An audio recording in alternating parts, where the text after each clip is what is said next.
News India देख रहे हैं आप और आपके साथ मैं हूं सुरभि तिवारी। ईरान अमेरिका के बीच में इस्लामाबाद में सीज फायर वार्ता जारी है और अमेरिका का नेतृत्व उपराष्ट्रपति जेडी वेंस कर रहे हैं, जबकि ईरान का नेतृत्व संसद स्पीकर मोहम्मद बाघेर गालिबफ कर रहे हैं। युद्ध और वार्ता के इस अद्भुत मेल ने साबित कर दिया कि दुनिया अब एक बेहद नाजुक मोड़ पर खड़ी है। क्या होने वाला है चर्चा करेंगे, लेकिन पहले एक रिपोर्ट आपको दिखाते हैं।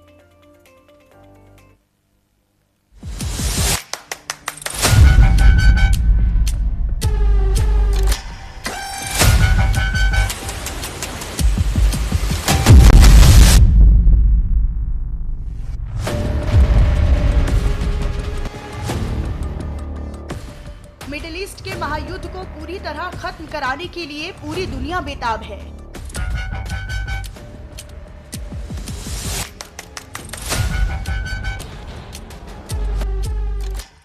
इसीलिए आज जब टूटे भरोसे और धमकी भरी बयानबाजी के बीच बड़ी बैठक के लिए ईरान और अमेरिका के डेलीगेशन पाकिस्तान की राजधानी इस्लामाबाद पहुंचे थे, तब भी सबको कुछ अच्छा होने की उम्मीद रही। ईरानी विदेश मंत्री अब्बास अरागची ने इस्लामाबाद रवाना होने से पहले हवाई जहाज के अंदर की जो तस्वीरें ट्वीट की, उसने इंसानियत को रुला दिया। मिनाब के गर्ल्स स्कूल पर बमबारी में मारी गई 168 स्कूली बच्चियों की तस्वीरें जहाज की सीट पर रखकर अब्बास अरागची ने ट्वीट किया, इस उड़ान में मेरे साथी। इतना ही नहीं बल्कि एक भारी भरकम डेलीगेशन के साथ पहुंचे अरागची ने वार्ता से पहले ही अमेरिका पर धोखेबाजी का आरोप लगा दिया। ईरानी टीम की अगुवाई भले संसद के अध्यक्ष मोहम्मद बाघेर गालिबाफ कर रहे थे, लेकिन विदेश मंत्री अब्बास अरागची ने जर्मनी के विदेश मंत्री जोहान वाडेफुल से फोन पर बात करते हुए जो बताया, उसने पहले ही वार्ता टूटने का अंदेशा जाहिर कर दिया है। अरागची ने कहा कि ईरान बातचीत में पूरी तरह बिना भरोसे के शामिल हो रहा है, यानी वे अमेरिका पर जरा भी विश्वास नहीं करता। ईरान ने सीज फायर केवल इसीलिए माना क्योंकि वो एक जिम्मेदार देश की तरह काम कर रहा है। अमेरिका की तरफ से उपराष्ट्रपति जेडी वेंस, अमेरिका के क्षेत्रीय दूत स्टीव विटकॉफ और राष्ट्रपति डोनाल्ड ट्रंप के दामाद और सलाहकार जेरेड कुशनर इस्लामाबाद पहुंचे। इस्लामाबाद एयरपोर्ट पर जेडी वेंस का स्वागत करने आए पाकिस्तान के सेना प्रमुख आसिम मुनीर पीछे जा रहे थे। खास बात ये भी है कि ईरान पर अमेरिकी हमले का विरोध करने वाले जेडी वेंस को ईरान की इच्छा पर वार्ता में शामिल किया गया था, यानी डोनाल्ड ट्रंप हर हाल में वार्ता की कामयाबी चाहते थे, लेकिन अपनी ही शर्तों पर। जैसा कि ट्रंप का दबाव डालने वाला अंदाज है,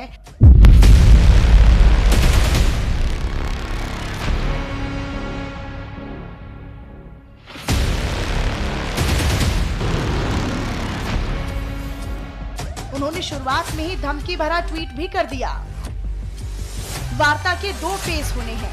पहले फेज में मध्यस्थों के जरिए एजेंडा तय होगा, जबकि दूसरे फेज में आमने सामने की बैठक। लेकिन ईरान ने शुरू में ही 2 बड़ी शर्तें रख दी हैं। ईरान चाहता है कि अमेरिका उसके फंसे हुए पैसे रिलीज करे, क्योंकि प्रतिबंधों की वजह से उसकी अर्थव्यवस्था को काफी नुकसान हुआ है। वहीं अमेरिका ने संकेत दिया है कि वह कुछ राहत तो दे सकता है, लेकिन इसके बदले ईरान को अपने परमाणु और मिसाइल कार्यक्रमों में कमी करनी होगी। सूत्रों ने दावा किया कि अमेरिका, कतर और बाकी देशों में जब्त ईरान की संपत्ति रिलीज करने को तैयार है। हालांकि व्हाइट हाउस ने इससे इनकार कर दिया। दूसरी बड़ी शर्त थी इजराइल लेबनान पर फौरन हमला बंद करे। उधर अमेरिका और इजराइल दोनों चाहते हैं कि ईरान अपनी मिसाइल ताकत को पूरी तरह से घटा दे। ईरान इसके लिए तैयार नहीं है। डोनाल्ड ट्रंप किसी भी सूरत में ईरान को यूरेनियम संवर्धन की परमिशन देने के लिए राजी नहीं है। इसी तरह स्ट्रेट ऑफ हॉर्मुज को पूरी तरह ईरान के कंट्रोल से बाहर करने पर भी अमेरिका अड़ा हुआ है, जिस पर ईरान राजी नहीं। ईरान का कहना है कि वो जहाजों से टोल वसूल कर युद्ध में हुए अपने नुकसान की भरपाई चाहता है। इस पर यूरोप और खाड़ी देश राजी नहीं है, इसलिए वार्ता को लेकर पूरे दिन संशय बरकरार रहा। Special report, news India. और इस बीच एक बड़ी खबर है कि हॉर्मुज स्ट्रेट पर अमेरिकी राष्ट्रपति ट्रंप का बयान सामने आया। हॉर्मुज से समुद्री माइंस हटाने का काम शुरू हो चुका है। हमें पता है हॉर्मुज में माइंस कहाँ है। डोनाल्ड ट्रंप की ओर से कहा गया है अमेरिका पूरी दुनिया के लिए काम कर रहा है। ये ट्रंप की ओर से दावा किया गया है। हॉर्मुज से समुद्री माइंस हटाने का काम फिलहाल शुरू कर दिया गया है। यह दावा ट्रंप की ओर से किया गया है। हालांकि ईरान की ओर से अब तक इसको लेकर के किसी प्रकार की कोई ऐसे आधिकारिक टिप्पणी नहीं आई है, लेकिन यह दावा इस वक्त हॉर्मुज स्ट्रेट को खुलवाने को लेकर के राष्ट्रपति ट्रंप ने किया है और ये कहा है कि अमेरिका लगातार पूरे विश्व के लोगों के लिए काम कर रहे हैं। हॉर्मुज से समुद्री माइंस हटाने का काम शुरू किया जा रहा है।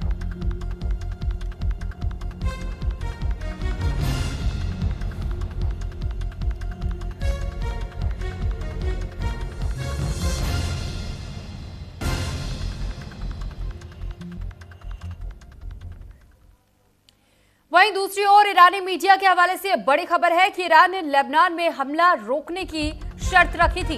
इसी वजह से बातचीत शुरू होने में देरी हुई है।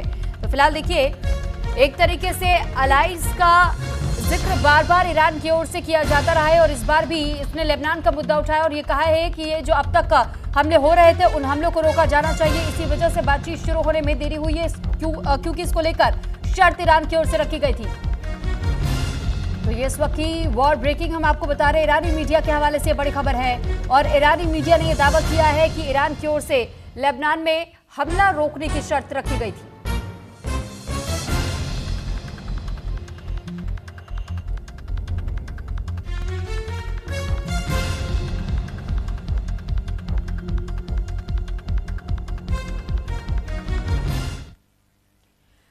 और इस पर हमसे बातचीत करने के लिए खास मेहमान भी जुड़ चुके हैं। सबसे पहले मेहमानों का तारुफ हम आपसे करवा देते हैं।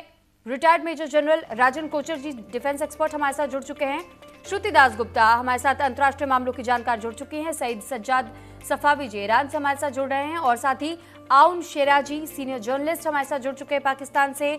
गजाला नौरानी जी सीनियर जर्नलिस्ट पाकिस्तान से हमारे साथ इस वक्त जुड़ चुके हैं। बहुत स्वागत है आप सभी का न्यूज इंडिया पर।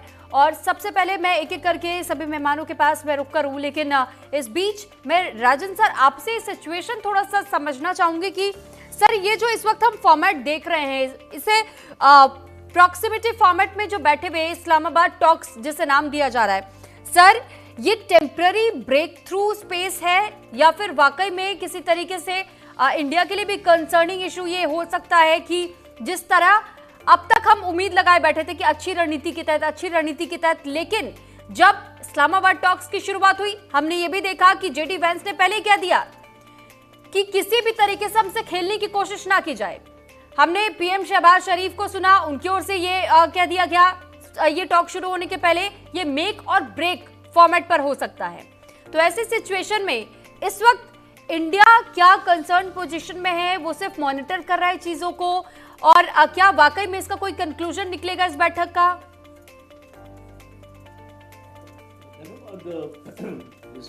सुबह जी देखिए, इसमें आप भारत को मत लेके आइए, बिकॉज यहाँ पे भारत का कोई रोल नहीं है और इसको भारत का और ये जो भी आपकी पीस टॉक्स चल रही है, यहाँ पे कुछ देश इन्वॉल्व है इसमें, और इसमें भारत का कोई कंसर्न नहीं है। भारत का कंसर्न ये है कि हमारी डायस्पोरा 10 करोड़ लोग वहाँ पे रहते हैं और इसीलिए हमको कंसर्न है वहाँ पे, और इसीलिए बार बार अभी अपने पेट्रोलियम मिनिस्टर और हमारे एक्सटर्नल अफेयर्स मिनिस्टर को भेजा गया है ओमान और कतार में बात करने के लिए, बिकॉज हमारे वहाँ पे एक तो कंसर्न है, दूसरा जो इसका ऑयल और गैस का मुद्दा है, खासतौर पे गैस का मुद्दा। ऑयल तो हम ये ऑल्टरनेटिव सप्लाई चेन्स हमने इसको मैनेज कर ली है, बट इसमें भारत का कोई रोल नहीं है इस चीज़ में। तो आई थिंक उस नज़रिए से आपको इस चीज़ को नहीं देखना है।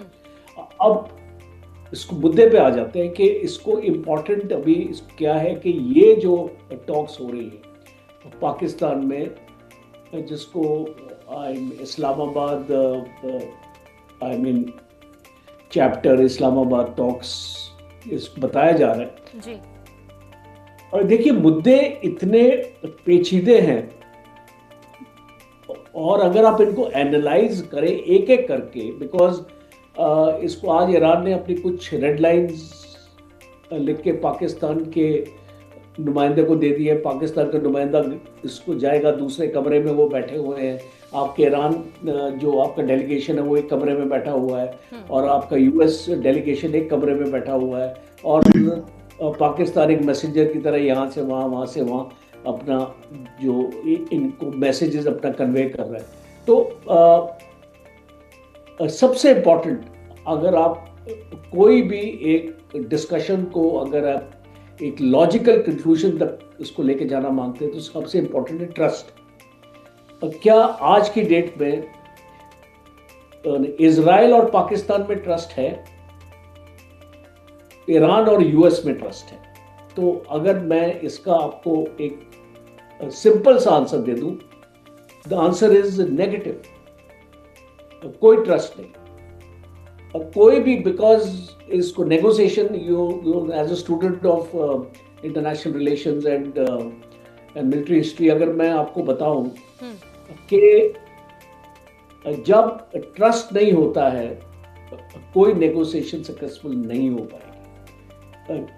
That is the starting point. इसका ये मतलब नहीं कि ये वाली इसको नेगोशिएशन को हम अभी से राइट ऑफ कर दें, बिकॉज आहिस्ता आहिस्ता एक दूसरे में आपको ट्रस्ट फैक्टर आपको लेके आना ही पड़ेगा, बिकॉज आपको 1 2 3 शर्तें आपको माननी पड़ेंगी।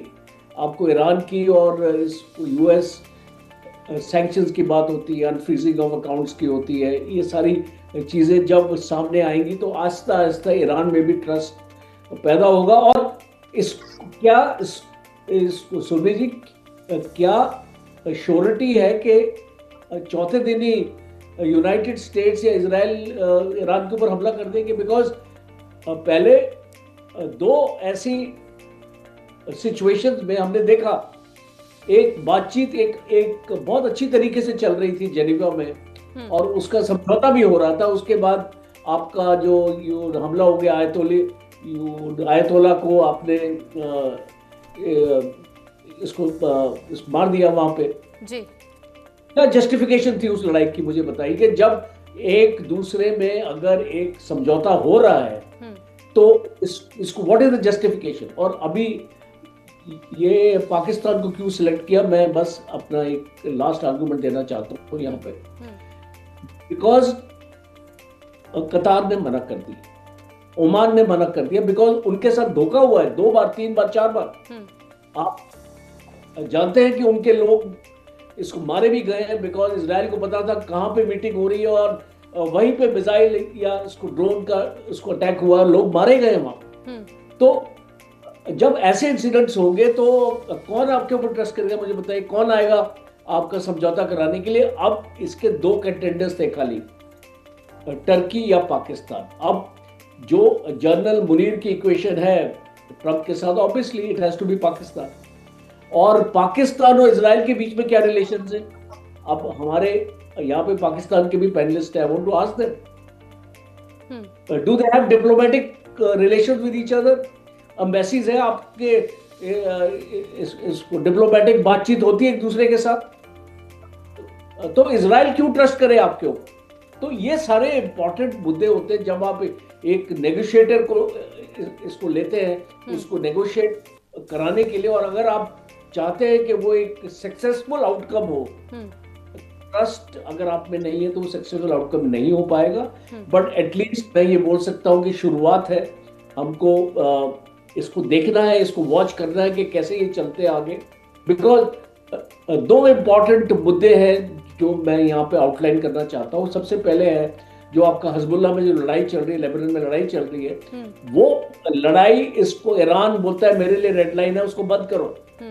और आज ही इसको रिपोर्ट आई है कि इजराइल ने इसको वहां पे सिविलियन कैजुअल्टीज हुई है वहां पे, तो ये लड़ाई आपकी जारी है और नेतन्याहू इसको रोकने के लिए तैयार नहीं। अब डोनाल्ड ट्रंप उनको कैसे मनाते हैं? बिकॉज ठीक है, the elephant in the room is Israel and Israel is not there in the room. तो ये कुछ मैंने आपको पॉइंटर्स दिए हैं, डिस्कशन को आगे ले जा सकते हैं, इसके ऊपर डिस्कस कर सकते हैं।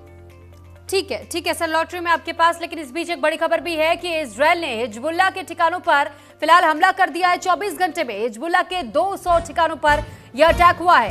हिजबुल्लाह के हर ठिकाने को निशाना बनाने का काम आईडीएफ की ओर से लगातार जारी है। इजराइल के ओर से अभी भी हमले रुकने का नाम नहीं ले रहे हिजबुल्लाह पर, और ये बताया जा रहा है कि बीते 24 घंटे में अब तक 200 ऐसे ठिकाने हैं जिनको नुकसान पहुंचा चुका है आईडीएफ। ये आईडीएफ की ओर से भी क्लेम किया गया है कि हिजबुल्लाह के कई ठिकानों को नुकसान पहुंचाया गया है, उन्हें बर्बाद किया गया है। और आपको याद होगा कि जब सीज फायर लागू हुआ था तो उस दौरान भी ये कहा गया था कि इसमें किसी एलाइज का जिक्र नहीं था, सिर्फ ईरान के साथ भी सीज फायर की बात हुई थी। और अब जो अटैक ये लेबनान पर या फिर हिजबुल्लाह पर हो रहा है, कहीं से कहीं तक बातचीत में इन बातों का जिक्र नहीं था कि यहां अटैक इजराइल नहीं करेगा। हालांकि पीएम शहबाज शरीफ की ओर से जब एक पोस्ट किया गया था उसमें एलाइज का साफ सीधा जिक्र दिखाई दिया था। लेकिन अब जो इस्लामाबाद टॉक्स चल रहे हैं ये कितना सक्सेसफुल हो पाता है, इस पर हर किसी की नजर बनी हुई है। अब एक बार फिर से हम मेहमानों का रुख कर लेते हैं और इस बीच में रुख करना चाहूंगी शान शिराजी का। और मैं आपसे ये जानना चाहूंगी सर कि जब हम इस तरीके की स्थिति इस वक्त हम देख रहे हैं आउन शिराजी, क्योंकि इस वक्त इस्लामाबाद में बातचीत चल रही है, लेकिन इसके पहले ईरान की ओर से तो ये कहा जा चुका था कि अगर ये फेलियर हुआ, अगर ये बातचीत का कोई निष्कर्ष नहीं निकला, नतीजा नहीं निकला, या कोई भी इस बात से बैकआउट करता है, तो फिर ये फेलियर सिर्फ अमेरिका तक सीमित नहीं रहेगा। ये फेलियर इजराइल का भी काउंट होगा, ये फेलियर पाकिस्तान का भी काउंट होगा। देखिए, पहले जो बात हो रही थी जनरल राजन साहब कर रहे थे कि पाकिस्तान को क्यों बतौर सालस या मुज़ाकरात के लिए जगह चुना गया, और उन्होंने पहले बताया कि किस तरह हमले इजराइल की जानब से किए गए और जो नेगोशिएशन करने गए थे उनको मारा गया। तो पाकिस्तान की एक बड़ी वाजह है, इसराइल को भी पता है कि अगर इजराइल पाकिस्तान की तरफ आंख उठा के भी देखेगा तो फिर उसका वो असर होगा कि लोग जो है वो फ़लस्तीन में जो इसराइल ने इंसानी हकूक़ की खिलाफ वर्जी की, जेनोसाइड किया, लेकिन पाकिस्तान उस जेनोसाइड तो नहीं करेगा, लेकिन ऐसी तबाही मचाएगा कि इसराइल की नस्लें याद रखेंगी कि किस मुल्क के साथ इसराइल ने इस तरह का पंगा लिया था। दूसरी बात, जनरल साहब जो बात कर रहे थे, जनरल साहब की बात आज मुझे पहली बार राजन साहब को मैं बड़ा सुनता हूँ, बेरबत सी महसूस हो रही थी, क्योंकि इंडिया का कनेक्शन कोई नहीं है इसमें। भारत जो है खुद को विश्व गुरु कहता था, आज विश्व गुरु जो है वो पाकिस्तान बना हुआ है। एक तरफ अमेरिका और ईरान के जहाज इकट्ठे पाकिस्तान के जो है वो उस एयर बेस पे खड़े हैं जिसके बारे में भारत कहता था कि मई में उसने तबाह कर दिया, उसी एयर बेस पे, नूर खान एयर बेस पे खड़े थे। तो हम बड़े ऑप्टिमिस्टिक हैं और इसराइल बिल्कुल नहीं चाहेगा, यकीनी तौर पे आप दुरुस्त कह रहे हैं कि इसराइल नहीं चाहेगा कि ये मामला इस अंदाज में आगे बढ़े। लेकिन अगर अमेरिका इसराइल के पीछे से हट जाता है तो फिर इसराइल भी जीरो पे खड़ा होगा, क्योंकि इसराइल इस वक्त जो कुछ कर रहा है वो अमेरिका की बेस पे कर रहा है या अमेरिका उसके पीछे खड़ा है। तीसरी बात बड़ी वाज़ेह है कि पाकिस्तानी अवाम, पाकिस्तानी कौम खुल के अपने ईरानी भाइयों के साथ खड़ी है, अपने दोस्तों के साथ खड़ी है, और जो वलायत फकी हैं उनकी शहादत जो है उस पे हर पाकिस्तानी का दिल सर, पूरे पाकिस्तान के लोग साथ खड़े या सिर्फ आप साथ खड़े ईरान के? पाकिस्तान का हर पाकिस्तानी खड़ा है जी, पाकिस्तान की फौज साथ खड़ी है, पाकिस्तान की माफी चाहूंगी सर, आपको दोबारा मैं टोक रही हूं, लेकिन सर आसिम मुनीर की ओर से एक स्टेटमेंट दिया गया था और ये कहा था कि अगर आपको ईरान से इतना ही प्यार है, वहां के शियाओं से इतना ही प्यार है, तो जिन लोगों को मोहब्बत है वो वहीं क्यों नहीं चले जाते हैं? इस बयान की आप मुझे कोई वीडियो दिखा सकती हैं? अगर आप सर सोशल मीडिया पटा हुआ है सर इस वीडियो से। सर ये इंडियन मीडिया का ये बड़ा मसला है, इंडियन मीडिया का एक कार्यक्रम में शामिल होकर के ये sir field marshal Asim Munir की ओर से कहा गया है। सर कैसी बात कर रहे हैं सर? इससे पहले पाकिस्तान से हमारे साथ कई गेस्ट जुड़े सर, उन्होंने इस बात का दावा किया था, उन्होंने कहा था कि ठीक है, उन्होंने जो बोला उसे जाने दीजिए। सर आपने सवाल किया मेरा जवाब। सर पाकिस्तान के कई गेस्ट अब तक इसे कबूल कर चुके हैं सर। वो इस्लामाबाद पे कब्जा करा देता है, वो कराची पे कब्जा करा देता है। सर देखिए, आप इसे बात सर इसे आप घुमाइए नहीं सर, जो बोला है वो तो स्वीकार लीजिए।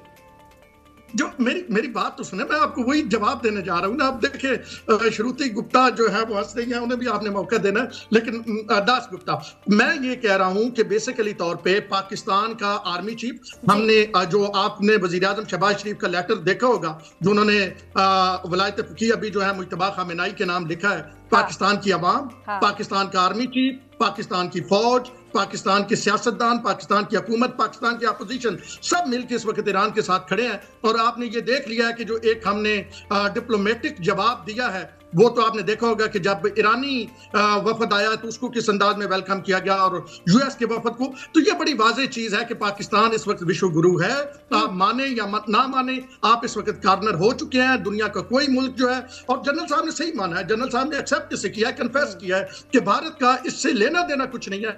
लेकिन जनरल साहब ये जरूर है कि हमारी मेहनत की वजह से आपका पेट्रोल वाला मसला भी हल होगा, आपका गैस वाला मसला भी हल होगा।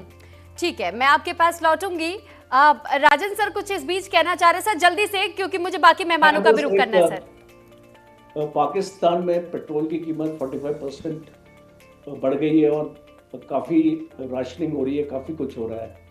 हमारे भारत में कल ही मैं पेट्रोल पंप पे गया था, 1 पैसा हमारा जो पेट्रोल का हमारा बढ़ा नहीं है। और आप भारत की चिंता मत कीजिए, आप पाकिस्तान की चिंता कीजिए, बिकॉज भारत को जो हमारी क्षमता है और जिस टाइप से सप्लाई चेन हमने अपने आप को इसको रीबैलेंस अपना कर लिया है, भारत एक अकेला देश है जहाँ पे अभी तक इस लड़ाई का इम्पैक्ट अभी तक नहीं हुआ है। और हम उम्मीद ये रखते हैं कि ये जो मसले हैं ये हल हो जाएंगे और इसमें पूरे वर्ल्ड का इस पे बेनिफिट होगा और इसमें शायद भारत के भी बेनिफिट है। बिल्कुल जन साहब जिस इस्लाम को मैं मानने वाला हूं, वो इंसानियत की बात करता है, वो भारत पाकिस्तान की नहीं करता। हम तो इंसानियत की बेहतरी चाहिए। इकोनॉमिक सिचुएशन है पाकिस्तान के, हम सब जानते हैं। देखिए आउन शेरा जी, जो बात आपने कही कि विश्व गुरु बनने वाली, इस बीच एक बड़ी खबर भी आ रही है, मुझे बार बार वो बड़ी खबर लेने के लिए कहा जा रहा है,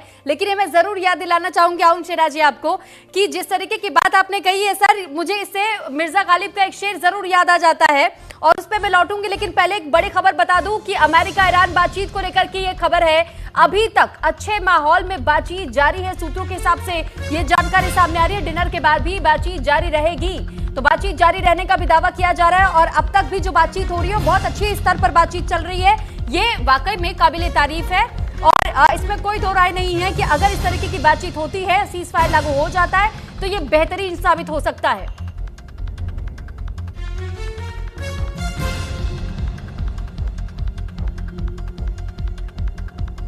तो फिलहाल क्योंकि अभी आउन शेरा जी से बातचीत हो रही थी, और मैंने आपसे जिक्र भी किया था शेरा जी कि मिर्जा गालिब का वो शेर आपको भी याद होगा कि हमको मालूम है जन्नत हकीकत की, लेकिन ये ख्याल अच्छा है दिल बहलाने के लिए। तो सर वही स्थिति इस वक्त हमें आपकी दिखाई दे रही है। अब ठीक है सर, सुन लीजिए।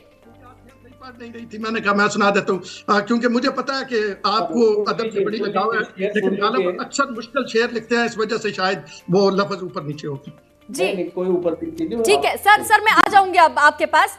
ठीक है सर, शब्द थोड़े बहुत इधर उधर हो गए होंगे, लेकिन सर मतलब आप भी समझ गए कि मैं क्या कहना चाह रही थी।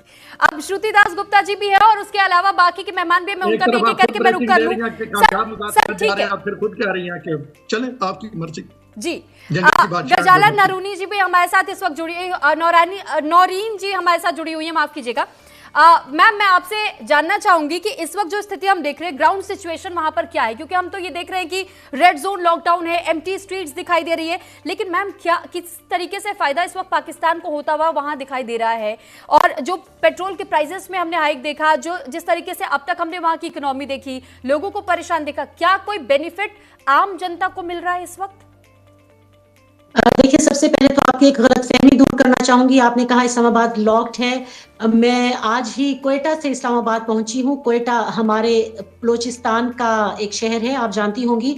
कोई लॉक्ड नहीं है। अगर वहां से हम यहाँ पर आ गए हैं तो सब कुछ नॉर्मल है। इस्लामाबाद में बहुत खूबसूरती से सजाया गया है, लोग बहुत खुश हैं, ये सोचकर खुश हैं कि पाकिस्तान का नाम इस वक्त पूरी दुनिया में लिया जा रहा है और अमन के सफीर के तौर पर लिया जा रहा है। हाँ। इसके साथ ही पाकिस्तान को अल्हम्दुलिल्लाह कोई मुश्किल पहले नहीं थी, ना हमारी ऐसे पेट्रोल पंप्स पे लाइनें लगी हुई थी जैसे आप लोगों के यहाँ हमने मनाजिर देखे, लोग एक दूसरे को काट खाने को दौड़ रहे थे, लोग पेट्रोल के चंद कतरों के लिए एक दूसरे को मारने पर आ गए थे। पाकिस्तान में कोई हालत नहीं थी। कम से कम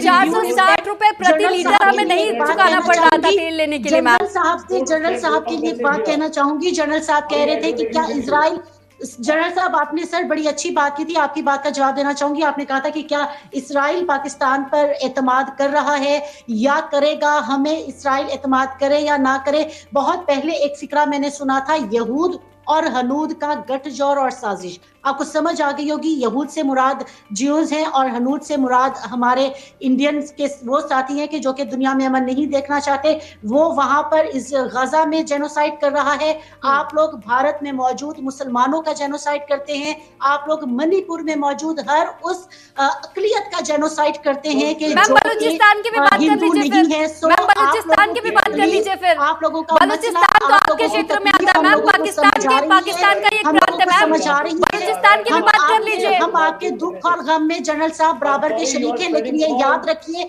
पाकिस्तान पुरअमन मुल्क है। हम दुनिया में अमन लेकर आएंगे, जैसे हम आपकी रॉ की आरएसएस की तमाम तर साजिशों के बावजूद पाकिस्तान में अमन लेकर आए, वैसे हम दुनिया में अमन लेकर आएंगे। पाकिस्तान में आपने पाल रखे हैं और आपको तंग कर रहा है तालिबान। जनरल साहब, हमने पाकिस्तान में ना रॉ पाल रखी है, ना आरएसएस पाल रखी है, ना हमने आरएसएस का हुंडा मोदी अपने मुल्क में पाल रखा है। बिल्कुल, सईद हफीज जैसे लोग कम से कम हमारे यहाँ नहीं है, कसाब जैसे लोग कम से कम हमारे यहाँ नहीं है। गजाला जी, आपके यहाँ मोदी, आपके यहाँ वजीर आज़म मोदी जैसे आरएसएस आसिम मुनीर की तरह तो कम से कम स्टेटमेंट्स नहीं देते कि अगर इतना ही प्यार है, मोहब्बत है शियाओं को, तो वो ईरानी क्यों नहीं चले जाते और उसके बाद से एक डबल स्टैंडर्ड लेकर के आ जाते हैं। एक ड्राफ्ट मैसेज आप माउथपीस बनने का जो काम कर देते हैं ट्विटर पर, ठीक है। She seems to be a desperate woman and इसके पास और कुछ आर्गुमेंट नहीं है। ये बार-बार मोदी जी को लेके आ जाती है, आरएसएस को लेके जा जाती है। अपने गिरिबान में तो झांक लीजिए पहले। ये जो हो रहा है पाकिस्तान में, आपके जनरल साहब, हम अपने गिरबान में क्या झांके, हमें तो दुनिया मान रही है। आप बताइए, कई बार ग्रे लिस्ट में आप लोग जा चुके हैं, कई बार आप लोग आईएमएफ के पास में जा चुके हैं, दुनिया ये मान तो चुकी है। ये बात आप बिल्कुल ठीक कह रही है। लॉटरी में आप लोगों के पास, लेकिन इस बीच एक और बड़ी खबर है कि अमेरिका ईरान के बीच 3 दिन हो सकती है ये बातचीत के समय को 1 दिन बढ़ाया जा सकता है। इस्लामाबाद में अमेरिका ईरान के बीच में ये बातचीत जारी है और फिलहाल इस बातचीत को लेकर के कहा जा रहा है कि 1 और दिन बढ़ाया जा सकता है।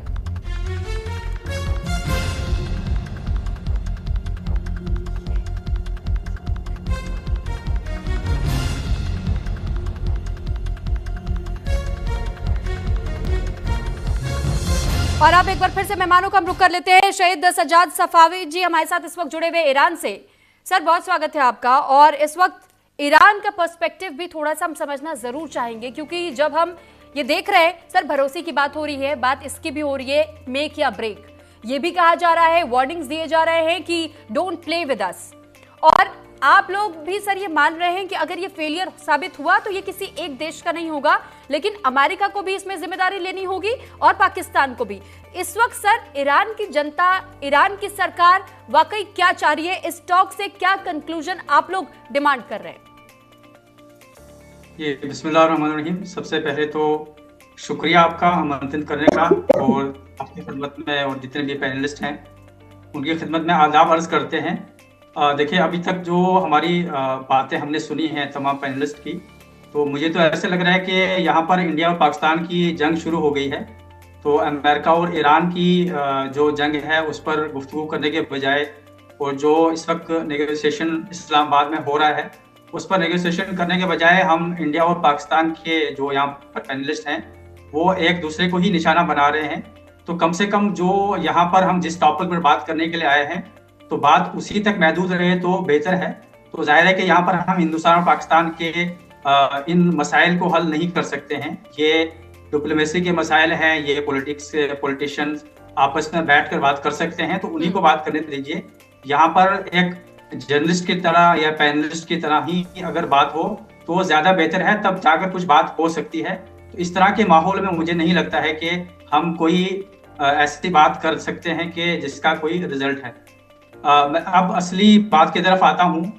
ईरान ने शुरू ही से ये कहा है कि हम जंग नहीं चाहते थे, हम पर हमला हुआ है जी। और हम जंग बंद करने के हक में नहीं है, हम जंग बंद करना नहीं चाहते हैं, बल्कि हम जंग पूरी तरह से खत्म करना चाहते हैं।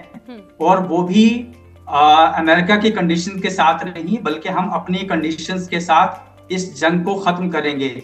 और अभी भी अमेरिका ईरान की जो सिक्योरिटी काउंसिल है, नेशनल सिक्योरिटी काउंसिल, उसकी तरफ से जो स्टेटमेंट जारी हुआ था इस नेगोशिएशन के बारे में, उसमें ये बात पूरी तरह से थी कि अभी जंग जारी है, जंग खत्म नहीं हुई है। क्यों? इसलिए कि किसी वक्त भी जो बातचीत हो रही है उसकी खिलाफवर्जी हो सकती है, लिहाजा हमने जंग बंद नहीं की है, बल्कि उनके बकौल के बटन्स के ऊपर हमारे हाथ रखे हुए हैं। अगर हमें लगा कि ये नेगोशिएशन आगे नहीं बढ़ सकता है तो हम जंग फिर से जारी रखेंगे। दूसरी बात जो जनरल साहब ने कही कि ट्रस्ट नहीं है, वाकई ईरान को अमेरिका के ऊपर बिल्कुल ट्रस्ट नहीं है। उसकी वजह भी मालूम है कि अब तक ईरान बातचीत करता आया है, बातचीत के जरिए से मसाइल को हल करने की कोशिश करता आया है, लेकिन अमेरिका की तरफ से, इस्राइल की तरफ से ही ईरान पर हमला हुआ है और बातचीत की, नेगोशिएशन की धज्जियां उड़ाई गई हैं। पीस और अमन की जो हम बात करते हैं, अमेरिका और इस्राइल को उसमें लेकर आते हैं। जाहिर है कि अब तक अमेरिका ने भी, इस्राइल ने भी ये साबित किया है कि वो पीस नहीं चाहते हैं और पीस की बात करते करते वो जंग के अंदर दाखिल हो जाते हैं। तो यहाँ से बिल्कुल वाज़ेह हो जाता है कि ईरान को किसी भी ट्रस्ट के साथ, किसी भी भरोसे के साथ इस नेगोशिएशन में वारिद नहीं होना चाहिए। इसलिए हम देखते हैं कि जो कालीबाफ साहब हैं, कि जो पूरे इसको लीड कर रहे हैं ईरान की तरफ से टीम को, उनकी तरफ से दो अहम शर्तें रखी गई थी नेगोशिएशन को स्टार्ट करने के लिए। पहली शर्त ये थी कि लुबनान के ऊपर हमलों को बंद किया जाए, तब हम नेगोशिएशन शुरू करेंगे। दूसरी शर्त ये थी कि जो हमारा एसेट्स आपने दबा कर रखा है उसको रिलीज किया जाए। जाहिर है कि वो ईरान के एसेट्स हैं, ईरान का पैसा है और वो हर हाल में रिलीज होना चाहिए। अमेरिका वहां पर ये नहीं कह सकता कि मैं रिलीज नहीं करूंगा, मैं आधा करूंगा, पूरा नहीं करूंगा। तो जाहिर है कि अमेरिका को ये कहने का हक नहीं है। आपने एक मुल्क का पैसा दबा कर रखा है तो आप इस तरह की बातें नहीं कर सकते हैं, खासकर इस वक्त कि जब अब ये पूरी तरह से दुनिया के लिए साबित हो चुका है कि अमेरिका इस जंग में पूरी तरह से हार चुका है। अमेरिका ने अपने हाथ खड़े कर दिए हैं। बल्कि इस तरह से कहा जाए कि कल तक ये कहा जा रहा था कि ईरान कब तक इस जंग में टिका रहेगा, और ईरान का जवाब ये था कि जब तक अमेरिका हमारे सामने घुटने नहीं टेक देता है तब तक हम ये जंग जारी रखेंगे। तो अमेरिका ने घुटने टेक दिए हैं। उसकी एक निशानी ये है कि अमेरिका की तरफ से जो 15 पॉइंट्स नेगोशिएशन के लिए और जंग को बंद करने के लिए ईरान को भेजे गए थे पाकिस्तान के थ्रू, वो ईरान ने रिजेक्ट कर दिए जी।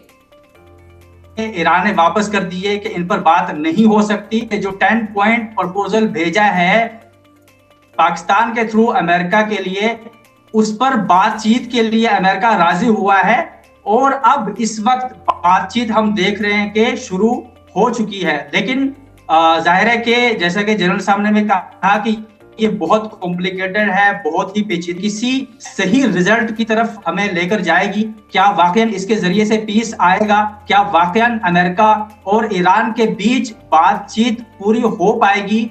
ये कहना अभी बहुत मुश्किल है। ये बातचीत किस तरह से आगे बढ़ती है, किस तरह से इसको अमेरिका और ईरान मिलकर आगे लेकर जाते हैं। और जाहिर है कि इसमें जो इस वक्त सबसे बड़ी रुकावट है, अगर हम ये मान भी लें कि अमेरिका जंग को रोकना चाहता है, वो अमन चाहता है पूरी दुनिया के अंदर, इस्राइल का जो रवैया है उससे नहीं लगता है कि वो अमन चाहता है, वो जंग को रोकना चाहता है। इस्राइल की तरफ से अभी भी हमले हो रहे हैं, इस्राइल की तरफ से अभी भी वायलेशन किया जा रहा है। इसलिए जवाब के साथ मैं लौट रही हूँ सर, 1 मिनट का समय दीजिएगा, मैं लौट रही हूँ आपके पास। बेरूत में हिजबुल्लाह समर्थकों ने प्रदर्शन किया है, ये बड़ी खबर है। बेरूत में सरकारी भवन के सामने प्रदर्शन किया गया है, इजरायल के साथ बातचीत का विरोध किया जा रहा है। तो फिलहाल ये जानकारी आपको दे रहे कि बेरूत में हिजबुल्लाह समर्थकों ने प्रदर्शन करते हुए ये कहा है कि इजरायल के साथ जो बातचीत हो रही है उसका विरोध किया गया है। तो ये तस्वीर भी इस वक्त हम आपको दिखा रहे हैं कि किस तरीके से इस वक्त बेरूत में हिजबुल्लाह की ओर से लगातार ये प्रदर्शन किया जा रहा है और हिजबुल्लाह समर्थकों की ओर से ये प्रदर्शन किया गया है। बेरूत में सरकारी भवन के सामने प्रदर्शन किया गया है, तो इजरायल के साथ बातचीत का विरोध किया जा रहा है। ये उस दौरान की तस्वीर भी हम आपको दिखा रहे हैं। तो बेरूत से ये तस्वीरें सामने आ रही है। अब एक बार फिर हम मेहमानों का रुख कर लेते हैं। सईद जी, पहले आप अपनी बात पूरी कर लीजिए, उसके बाद मैं श्रुति दासगुप्ता का भी रुख करूंगी। जी, आपने खासकर ये जो बेरूत का जिक्र किया है, हिजबुल्लाह की तरफ से सीज फायर की मुखालफत की जा रही है, या जो इसराइल और लुबनान के बीच में बातचीत चल रही है, तो यहाँ पर सवाल यह है कि वो तो पहले ही कर चुके हैं, वो तो पहले से ही इसराइल और लेबनान गवर्नमेंट के बीच में 1.5 साल पहले से एक बातचीत हो चुकी है। सवाल यह है कि क्या इसराइल ने उसके ऊपर अमल किया है, क्या इसराइल ने उसका वायलेशन नहीं किया है, क्या इसराइल अब तक उसका वायलेशन नहीं करता चला आ रहा है? अब किस बातचीत की वो बात यहाँ पर कर रहे हैं, अब किस एग्रीमेंट की बात कर रहे हैं, अब किस पीस की बात कर रहे हैं? इसराइल ने अब तक ये साबित किया है, चाहे वो हमास के साथ हो, फिलिस्तीन के साथ हो, चाहे वो ईरान के साथ हो या लेबनान के साथ बातचीत की बात हो, इसराइल ने हमेशा वायलेशन किया है। लिहाजा हिजबुल्लाह किसी भी सूरत में उनके ऊपर ट्रस्ट नहीं कर सकता है कि आगे इस बातचीत के बाद हम पर हमले नहीं होंगे। ये वाकई अजीब बात है। और दूसरी तरफ जब पूरी दुनिया ये कह रही है, दुनिया के बड़े बड़े देश कह रहे हैं, इंग्लैंड है, इटली है, फ्रांस है, स्पेन है, उसके अलावा और भी बहुत से देश हैं, वो ये कह रहे हैं कि भाई लुबनान को इसमें शामिल किया जाए, लुबनान के ऊपर बातचीत होनी चाहिए, इसराइल की तरफ से वायलेशन हो रहा है, इसराइल को रोका जाना चाहिए। तो फिर किस तरह से हम ये कह सकते हैं कि भाई इसराइल की बात नहीं मानी जा रही है, इसराइल की नहीं सुनी जा रही है, हम पाकिस्तान के ऊपर भी अटैक कर रहे हैं इसकी वजह से? नहीं, बल्कि पहले इसराइल को लगाम देने की जरूरत है, ताकि जो ईरान की तरफ से और अमेरिका के बीच में अभी बातचीत जारी है वो वाकई अमन की तरफ लेकर जाए। वरना ईरान तो पहले कह चुका है कि हमें भरोसा नहीं है। मैं लौटूंगी अब आपके पास, हम अभी भी जंग की हालत में। मैं लौटूंगी आपके पास। अब मैं श्रुति दासगुप्ता जी का भी एक बार मैं रुख कर लूं। मैम, जेडी वेंस और उनकी लीडरशिप और ट्रम्प 2.0 की जब हम बात करते हैं, जिस तरीके से अब तक मैक्सिमम प्रेशर उन्होंने झेला, जिस तरीके की पॉलिसी पर वो काम कर रहे हैं, उनके स्टेटमेंट्स में बार बार बदलाव, क्या वाकई लगता है कि इससे कोई निष्कर्ष निकलेगा? जो इस वक्त डिप्लोमेसी चल रही है, बातचीत चल रही है, इस्लामाबाद टॉक्स जिसे हम कह रहे हैं, और इसमें कंसिस्टेंसी हम कितनी देख पा रहे हैं? कंसिस्टेंसी तो जीरो है। अभी कुछ मिनट पहले की बात करें सुरभि जी, तो ऐसा है कि एक स्टेटमेंट आया रूटर्स की तरफ से, जिसमें कहा कि ईरान की जो ऑयल मनी जो फ्रोजन थी $6 बिलियन की, वो रिलीज कर दी जाएगी। और ये रिपोर्ट आने के कुछ ही घंटों के अंदर भागे भागे जो है यूएस के लोग आए और उन्होंने बोला नहीं ऐसे कोई भी अग्रीमेंट नहीं हुआ है। ये जो पर्टिकुलर सेंस ऑफ बिहेवियर है, यही एक बैड फेथ एक्टर की बात समझा सकता है कि एक तरफ से बोला जाता है कि जो चीज़ वहाँ डिप्लोमेटिक टेबल पे हाँ हुई हो उसको पब्लिकली डिनाई करना, और यूएसए इसके लिए जाना जाता है। जब उन्होंने डील करी थी कि अपने प्रिजनर्स के लिए उन्होंने 2023 के अंदर $6 बिलियन अगेन एक अग्रीमेंट किया था, उसको डिनाई किया था, पैसे रिलीज हुए थे। फिर उसके बाद कुछ दिन बाद जब वो न्यूज़ साइकिल आगे बढ़ गई और इतना उस बात को लेकर लोगों के अंदर गहमा गहमी नहीं थी, तब हल्के से ये न्यूज़ रिलीज हुई कि हाँ भाई वो प्रिजनर एक्सचेंज में $6 बिलियन एक और हुए थे एक्सचेंज। एक और था इराकी वॉर के अंदर $10 बिलियन की बात हुई थी कि मिलेगा उनको, फिर उसको डिनाई किया था क्योंकि वो भी एक हार की तरह से ही देखा जाता था, तो उस बात को भी उन्होंने डिनाई किया था और ये वापस ले लिया गया था। तो एक तो ट्रांसपेरेंसी नहीं है और ट्रांसपेरेंसी नहीं है, साथ में अकाउंटेबिलिटी भी नहीं है। जो लोग ये स्पेसिफिक पॉइंट है ट्रम्प 2.0 का, वो अपनी स्टेटमेंट्स हर 5-5 मिनट में बदलते हैं और अपनी स्टेटमेंट्स की अकाउंटेबिलिटी नहीं लेते हैं, और उन स्टेटमेंट्स के चलते वो मार्केट मैनिपुलेशंस भी करते हैं, वो अपने डिप्लोमेटिक रिलेशंस को भी उसके हिसाब से जज करते हैं और ट्रेड डील्स भी उसी हिसाब से वो इन नरेटिव्स के बेसिस पे गढ़ते हैं। तो ये बैड फेट एक्टर्स जो हैं इस वक्त ट्रम्प 2.0 में, यूएसए की बात नहीं कर रही हूँ, जो एडमिनिस्ट्रेटिव सेटअप है ट्रम्प 2.0 का, उसमें ट्रांसपेरेंसी अकाउंटेबिलिटी की एक कमी देखी जा रही है पिछले ये 1.5 साल से के अंदर। ईरान के साथ जो 2 टॉक्स पहले हुई हैं, उन 2 टॉक्स के दौरान उन पे अटैक हुआ है। वो बात अलग है कि अलग फ्रंट पे वॉर तभी भी चल रही थी, पर वो डायरेक्ट अटैक जो है वो यूएसए की तरफ से भी होना उस समय, वो भी एक बैड फेट एक्टर का ही एक प्रॉब्लम है।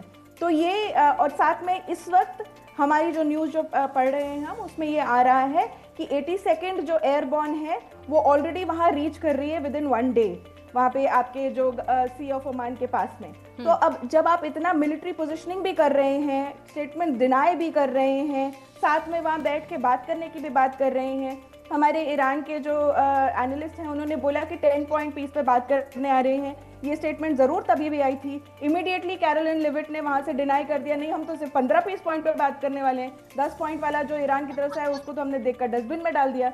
ये डायरेक्ट कोट है उनका। तो ये ऐसी बात है जब दोनों लोग आपस में ही अग्री नहीं कर पा रहे कि वो किन पॉइंट्स पे बैठ के बात करने वाले हैं, तो इसका रिजल्ट क्या होगा।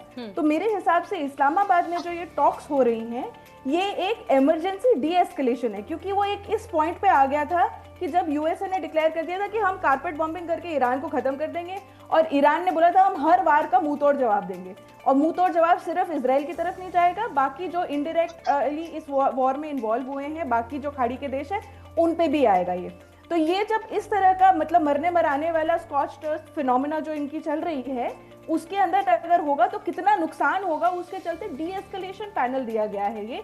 इसीलिए ये 2 वीक्स है। पहले इनिशियली आप देखेंगे 45 डेज की बात हो रही थी, वो नहीं, अब ये 2 वीक्स है। इसमें देखा जाएगा कि कितनी बात जो है उसमें दम है, आगे ये इस बात को आगे ले जा सकते हैं कि नहीं।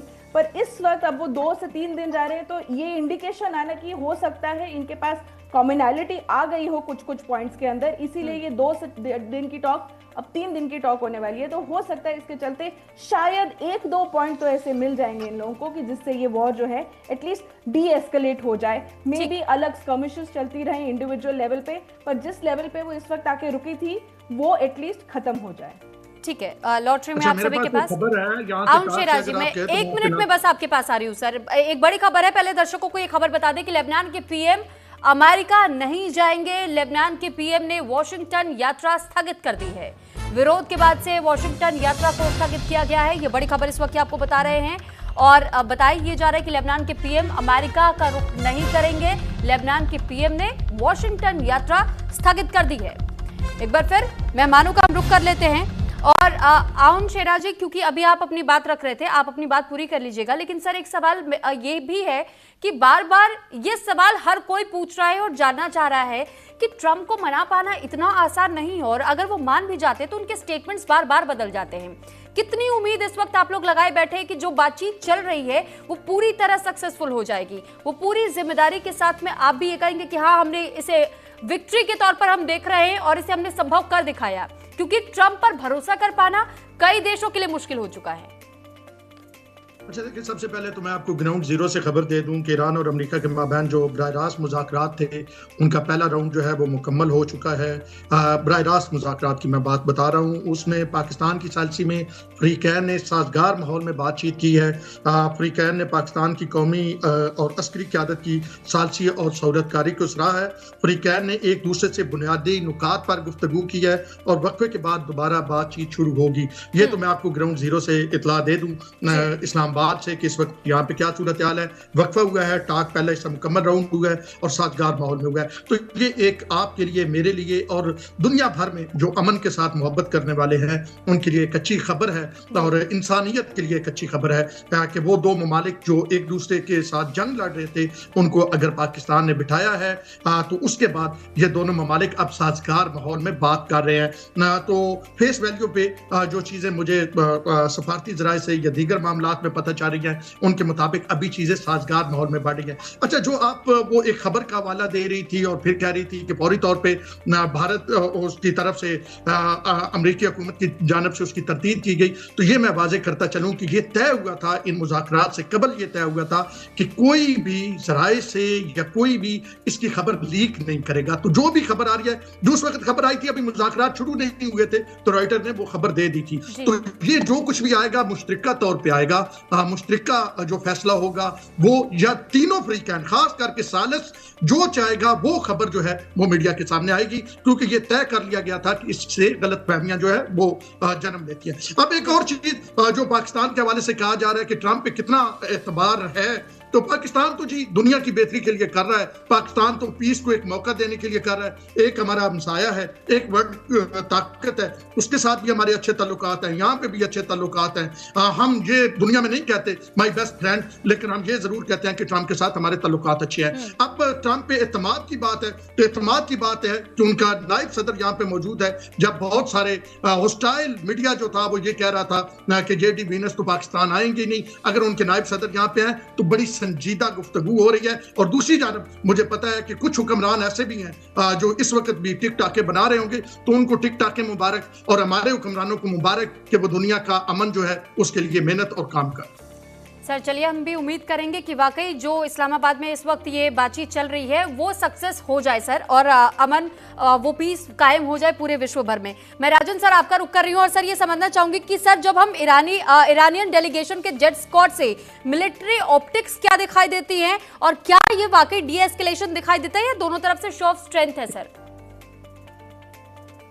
देखिए बहुत दिलचस्प सवाल है आपका, बिकॉज नैरेटिव वॉर साथ साथ चलती है और आपको ये समझना पड़ेगा दैट आज की जो लड़ाई है वो खाली आपकी काइनेटिक वॉर की तरफ नहीं है, आपकी एक हाइब्रिड वॉर की तरफ भी है और आपकी एक नैरेटिव वॉर की तरफ है। हर एक देश उसके लिए अपनी तैयारी कर रहा है। तो डोनाल्ड ट्रंप जिस तरीके से रोज अपनी स्टेटमेंट्स बदलते हैं वो एक स्ट्रैटेजिक एम्बिगुइटी के एक स्ट्रैटेजी में काम करते हैं, और आप इसको मत समझिए कि वो एक बेवकूफ आदमी है। He is a very intelligent person, he knows what he is doing. तो इसको लोगों को कंफ्यूज करना, ईरान को नहीं पता चलेगा कि कल क्या हो रहा है, उसके माइंड में क्या चल रहा है, और वो बार बार इस तरीके के अपनी स्टेटमेंट्स को बदलते हैं। तो वो एक तरीका है एक नैरेटिव को आगे ले जाने का, और बेशक उसमें क्रेडिबिलिटी लोग समझेंगे कि इनकी जो क्रेडिबिलिटी है वो कम हो जाती है, but that is part of the game. तो आपको समझना पड़ेगा, इस चीज़ को अच्छी तरीके से अंडरस्टैंड करना पड़ेगा। दूसरा है कि जिस तरीके से सर मैं लौट रही हूँ आपके पास, इस बीच एक और बड़ी खबर है, उसके बाद मैं आपके पास वापस आ रही हूँ। सर ईरानी मीडिया के हवाले से बड़ी खबर है, बातचीत के दौरान ईरान ने अमेरिका को चेतावनी दी है, ईरानी लोगों के हित पूरे नहीं हुए तो फिर आगे बात नहीं होगी।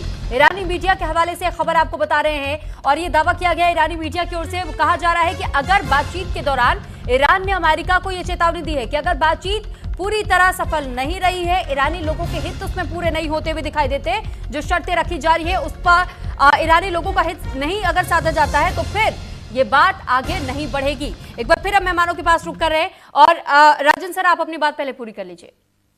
मैं ये जो स्टेटमेंट आपने दी है ना, ये एक डायरेक्ट रिप्लाई है ट्रंप के लिए, बिकॉज ट्रंप ने भी इस टाइप की स्टेटमेंट दी है तो ईरान ने उसको वापस जवाब दिया। तो ये इसमें आप ज्यादा अहमियत मत रखिए इन स्टेटमेंट्स को, बिकॉज ये चलती रहेंगी एक दूसरे के साथ, ये स्टेटमेंट्स अपनी चलती रहेंगी। It is part of the psychological warfare. और ये जो आजकल जो चाइना का अगर आपने पढ़ा होगा, चाइना भी अपना थ्री वॉरफेयर स्ट्रैटेजी में ये अपना बिलीव करता है। उसमें एक उसकी साइकोलॉजिकल होती है, एक उसकी लीगल होती है और एक उसकी इंफॉर्मेशन वॉर होती है। चाइना का ये इसको एम होता है to win a war without firing a single bullet. तो ये तरीका है चाइना का लड़ाई करने का, और अभी आहिस्ता आहिस्ता बाकी देश भी सीख रहे हैं। तो अभी मैं बिल्कुल एक 30 सेकेंड्स लूँगा, उससे ज़्यादा नहीं लूँगा। मैं बस ये बताना चाहता हूँ कि ये जो बातचीत अगर आप एक्सपेक्ट करते हैं कि ये मसले 3 दिन में ख़त्म हो जाएंगे, आपके 6 दिन में ख़त्म हो जाएंगे, ये आपके नहीं इतनी जल्दी ख़त्म होने वाले। ये एक नेक्स्ट स्टेज को लेके जाएगी, बिकॉज ये अगर एक पॉजिटिव अभी पहला दिन जैसे शिराजी साहब बता रहे थे कि it has gone in a positive direction, तो अगर पहला दिन अच्छा गया तो दूसरा दिन में उम्मीद कर सकते हैं कि कहीं ना कहीं पे टेंजिबल डिस्कशंस होंगे जो इसको तीसरे दिन तक भी लेके जाएंगे, और फिर उसके बाद एक इस नया डेट और एक इसको वेन्यू डिसाइड किया जाएगा कि नेक्स्ट टॉक्स आपके कहाँ पे होंगे। तो ये एक प्रोग्रेसिव मैं मानता हूँ, ये आपकी जो इसको मसला में, जैसे अभी आपने बताया कि लेबनानीज के प्राइम मिनिस्टर नहीं जा रहे Washington, so that is a setback to this talk, because आपको इसको कोरिलेट करना पड़ेगा जो लड़ाई आपकी लेबनान में हो रही है, और उसको आप ईरान एक्सेप्ट नहीं करने वाला है, वो उसकी एक रेड लाइन है। तो अगर ये वाशिंगटन नहीं जाएगा, इसका मतलब कि लड़ाई इजराइल ने अपनी इंटेंशन अपने जाहिर कर दी है कि मैं इसको खत्म नहीं करने वाला। ठीक है सर। और जितना ट्रम्प उसको इन्फ्लुएंस कर पाएगा वो बहुत इंपॉर्टेंट है। इसीलिए मैंने बोला वेट एंड वॉच। हमको अभी इसके ऊपर जजमेंट हम नहीं दे सकते हैं, बिकॉज जब तक ये सारे मसले एक लॉजिकल कंक्लूजन की तरफ नहीं जाएंगे। ठीक है सर, क्योंकि सर लिमिटेड टाइम है, मुझे और मेहमानों का रुख भी करना है। इस बीच बड़ी खबर भी आ रही है, तो ये बड़ी खबर पहले बता देते कि अमेरिका ईरान के बीच बातचीत एक बार फिर शुरू हो चुकी है। ब्रेक के बाद से दोबारा अब बातचीत शुरू हो गई है। पहले दौर में 2 घंटे तक की बातचीत हो चुकी है। एक बार फिर मेहमानों का हम रुख कर रहे हैं और साथ ही अब मैं गजाला नरूनी जी आपके पास मैं लौटना चाहूंगी और मैं आपसे मैम ये समझना चाहती हूँ कि एक हायर रिस्क तो इस बात का है कि अगर ये डिप्लोमेसी कामयाब नहीं हो पाती है तो क्या ग्लोबल लेवल पर बैकलैश के लिए तैयार हैं? ऐसा अगर कोई स्थिति बनती है, क्योंकि मैम ट्रंप पर भरोसा कर पाना वाकई बहुत मुश्किल है और ये हम अब तक कई मेहमानों से सुन चुके, कई एक्सपर्ट से सुन चुके हैं। और ये कितनी कामयाब होती है पहले दिन की बातचीत अब तक अच्छी रही, बहुत अच्छी बात है। उम्मीद करते हैं कि आगे के आने वाले दिन भी इसी तरीके से सक्सेस हो जाए। आपको क्या लगता है कितनी तैयारी इस वक्त आप लोगों की ओर से की गई है? देखिए, हमारी तैयारी के हवाले से बात करना इसलिए ज्यादा अहम नहीं है कि पाकिस्तान बहरहाल एक सालिस का या मीडिएटर का किरदार अदा कर रहा है। हम ईरान को भी जानते हैं और अमेरिका के हवाले से भी ये कोशिश कर रहे हैं कि कम से कम दोनों बातचीत के जरिए अपना मसला हल करें, या वो जो एक बज़ाहिर दुनिया को ये लग रहा था कि अब जो मामला है वो नो रिटर्न पॉइंट तक पहुंच चुका है, वहां से थोड़ा सा हम आगे बढ़ें और कम से कम दोनों को आमने सामने बिठाएं। तो इस वक्त तो पाकिस्तान की एक ये सबसे बड़ी कामयाबी है। और हमें जब ये सोच रहे हैं हम कि पहला दिन कामयाबी से मुकम्मल हो रहा है या होने वाला है, और अगर अलहदा भी कमरों में, सपोज अलहदा कमरों में बैठे हैं, जेडी वेंस अलहदा बैठे हैं और जो ईरानी डेलीगेशन है वो अलहदा बैठा है, तब भी अगर वो एक दूसरे की बात सुन भी रहे हैं तो भी ये निहायत अहमियत का हामिल है। और इसके साथ ही मैं आपको ये भी बताती चलूं कि ये जरूर अपने जहन में रखिएगा इस सारे मामले को डिस्कस करते हुए कि इस वक्त मामला 2 मुमालिक के बीच में नहीं है। ईरान की जो स्ट्रेटेजी इस सारे अरसे के दौरान सामने आई वो इतनी कामयाब थी कि उसने ये मजबूर किया अमेरिका को कि वो इजराइल की नाराजगी के बावजूद मुज़ाकरात की मेज पर आकर बैठे, दोनों वफूद एक दूसरे के आमने सामने आकर बात करें। मैं नहीं जानती, अब से कुछ 5-7 मिनट कबल आपने ही ये इतला दी थी, आपने ही ये ब्रेकिंग न्यूज दी थी कि दोनों के माबैन जो मुज़ाकरात हैं वो खुश असलूबी के साथ और एक अच्छे खुशगवार माहौल में चल रहे हैं। और क्योंकि टाइम लिमिटेड है, मैं सईद सर के पास जाऊं, इससे पहले मैं थोड़ा सा आपसे ये समझना चाहूंगी, इसे चाइना बैक्ड मूव भी बताया जा रहा है। मुझसे सवाल किया आपने? जी, मैं सवाल नहीं आपका सुन पाई। ये दावा किया जा रहा है क्रिटिक्स की ओर से कि इसमें किसी ना किसी तरीके का पर्सपेक्टिव चाइना का भी शामिल है और ये चाइना बैक्ड मूव ही है जो न्यूट्रल मीडिएटर के तौर पर इस वक्त आप लोग भूमिका निभा रहे हैं। देखिए, ये सिर्फ अगर चाइना की भी मूव ना हो, इसमें चाइना के अलावा क्या दीगर मुमालिक शामिल नहीं है? क्या दूसरे मुमालिक नहीं चाह रहे? लेकिन चाइना का प्रतिनिधिमंडल भी तो पाकिस्तान पहुंच रहा है ना इस्लामाबाद। अगर चाइना इसमें किसी भी तरह से अमन ला रहा है तो भी किसी को क्या मसला है? अगर हम एक लम्हे के लिए ये सोच लें कि ये चाइना की कोई मूव है तो भी वो अमन के लिए कर रहे हैं, तो फिर क्या मसला है? देखिए, चाइना में मुज़ाकरात अगर हो जाते या होने के हवाले से बातचीत की जाती तो अमेरिका के लिए वहां पर जाना मुमकिन नहीं था। कहीं भी मुज़ाकरात हो, अहम ये बात है कि इस वक्त ईरान और अमेरिका, पाकिस्तान वो वाहिद मुल्क था जिसपे दोनों एतमाद करने के लिए तैयार थे, जिस पर दोनों ने अपने कॉन्फिडेंस का इजहार किया था। यही वजह है। इससे कबल आप ये देखिए कि 48 घंटों में हमारे जो डेप्टी प्राइम मिनिस्टर इसाकडार 52 मुमालिक से राब्ते किए गए। तो क्या ये 52 मुमालिक की मूव है? अगर एक दुनिया अमन चाह रही है तो हमें इसको वेलकम कहना चाहिए। अगर ईरान में अमन आ रहा है तो हमें उसको भी वेलकम कहना चाहिए। ठीक है मैम, मैं लौट रही हूँ। अब इस बीच एक और बड़ी खबर है कि हॉर्मुज़ स्ट्रेट पर ईरान का एक बड़ा बयान सामने आया। हॉर्मुज़ स्ट्रेट से कोई अमेरिकी जहाज नहीं गुजरा। हॉर्मुज़ स्ट्रेट में अभी भी कोई जहाज हम अमेरिका का नहीं गुजरने दे रहे हैं। और साथ ही ये बयान जो दिया गया है, ये बताया जा रहा है कि अभी भी कई जहाज वहां हॉर्मुज़ स्ट्रेट के पास में खड़े हैं। हालांकि अमेरिका लगातार स्ट्रेट ऑफ हॉर्मुज़ को खुलवाने की कोशिश कर रहा है। एक बार फिर मेहमानों का हम रुख कर लेते हैं और अब मैं सईद सज्जाद सफावी सर, मैं आपका रुख कर रही हूँ और ये मैं आपसे जानना चाहूंगी सर, कितना भरोसा आपको ट्रंप पर है कि वो ट्रंप इजरायल को पूरी तरह मना लेंगे कि आपके साथ साथ सीज फायर के साथ आपके एलाइज के साथ भी वो सीज फायर हो जाए? जी, देखिए, जब बातचीत की शुरुआत हुई है उससे पहले ही ईरान ने कह दिया था कि हम भरोसे के साथ इस बातचीत को शुरू नहीं कर रहे हैं, बल्कि ये सोचते हुए कि हमें कोई भरोसा नहीं है, बल्कि पहले की तरह नेगोशिएशन करते हुए भी हम पर हमला हो सकता है और बातचीत को रोका जा सकता है। इसलिए अभी भी ईरान भरोसे के साथ वारिद नहीं हुआ है, दाखिल नहीं हुआ है। हाँ, ये कहा जा सकता है कि जितना जितना बातचीत आगे बढ़ेगी और ईरान की तरफ से जो कंडीशंस बताई गई हैं वो ईरान के मुताबिक एक्सेप्ट की जाएगी, तो भरोसा बिल्ड होता जाएगा। जाहिर है कि जब आप पहले 2 बार बातचीत करते हुए आप पर हमला हुआ है, तो आपके लिए बिल्कुल ये जायज है कि आप भरोसा ना करें। और इतना आसान नहीं है कि इसको 1 दिन में, 2 दिन में, 4 दिन में यह भरोसा बिल्ड हो। जनरल साहब ने बिल्कुल सही कहा कि हमें 4 दिन के अंदर, 6 दिन के अंदर किसी रिजल्ट के बारे में नहीं सोचना चाहिए, बल्कि अभी बातचीत हो रही है। हो सकता है कि बातचीत जिस तरह से अच्छे माहौल में अभी जारी है उसी तरह से आगे बढ़ती रहे और दोनों एक दूसरे के ऊपर ट्रस्ट करते हुए आगे बढ़ें और प्रैक्टिकल तौर पर हम देखें कि वो ट्रस्ट बिल्ड हो रहा है, तब शायद आगे जाके हम कह सकते हैं कि हाँ, इससे कोई सही रिजल्ट सामने आ सकता है। अभी आपने ये जिक्र किया कि स्ट्रेट ऑफ हॉर्मुज़ से कोई भी अमेरिकन शिप नहीं गुजरी है, तो इससे पहले आपने ये खबर भी सुनी होगी कि अमेरिका की तरफ से एक नेवी डिस्ट्रॉयर को भेजा गया था स्ट्रेट ऑफ हॉर्मुज़ को खोलने के लिए, लेकिन ईरान ने वार्न किया उसको कि भाई आप 30 मिनट के अंदर पीछे हट जाएं, वापस चले जाएं, वरना हम आपके ऊपर हमला करेंगे और जो नेगोशिएशन हो रहा है वो भी रोक दिया जाएगा। और उस शिप को पीछे हटना पड़ा। तो जाहिर है कि अमेरिका इस तरह की कोशिशें भी कर रहा है।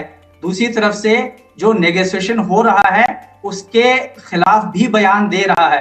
तो किस तरह से उसके ऊपर भरोसा किया जा सकता है, किस तरह से ये सोचा जा सकता है कि हाँ, हम अब आगे आंख बंद करके पूरे भरोसे के साथ जो भी अमेरिका कहेगा उसको एक्सेप्ट कर लेंगे, उसको मान लेंगे, अमेरिका अब हमारे ऊपर आगे हमले नहीं करेगा, या इस्राइल की तरफ से हम हमले नहीं होंगे, या ईरान ने जो एक अहम शर्त रखी है कि जो अलायंस चाहते हैं कि एक प्रॉपर डॉक्यूमेंटेशन हो, उस पर सबके दस्तखत हो और उस पर सबको टिका रहना चाहिए जो भी तय होता है। ठीक है सर, क्योंकि समय लिमिटेड हमारे पास, इस वजह से हम और ज्यादा सवाल आप लोगों से नहीं ले पा रहे। बहुत धन्यवाद आप सभी का हमारे साथ इस चर्चा का हिस्सा बनने के लिए। हमारे साथ आज इस चर्चा का हिस्सा बने retired major general Rajan Kochar ji, senior defence expert, Shruti Das Gupta, international affair expert, Syed Sajjad Safavi ji live from Iran हमारे साथ वो जुड़े हुए थे, और आउन शेरा जी सीनियर जर्नलिस्ट है पाकिस्तान के, वो भी हमारे साथ जुड़े थे, और गजाला नौरीन जी हमारे साथ जुड़ी थी इस्लामाबाद से। आप सभी का एक बार फिर बहुत धन्यवाद हमारे साथ इस चर्चा का हिस्सा बनने के लिए। और सबकी निगाहें इस्लामाबाद टॉक्स पर टिकी हुई है कि क्या इस्लामाबाद टॉक्स वाकई में सक्सेस होता है या नहीं, या फिर बैकलैश का सामना करना पड़ सकता है इस वक्त पाकिस्तान को। फिलहाल क्या कुछ रहेगा, क्या कुछ अपडेट सामने आएंगे, वो तमाम जानकारी हम आप तक पहुंचाएंगे, लेकिन यहाँ रुक रहे एक ब्रेक के लिए।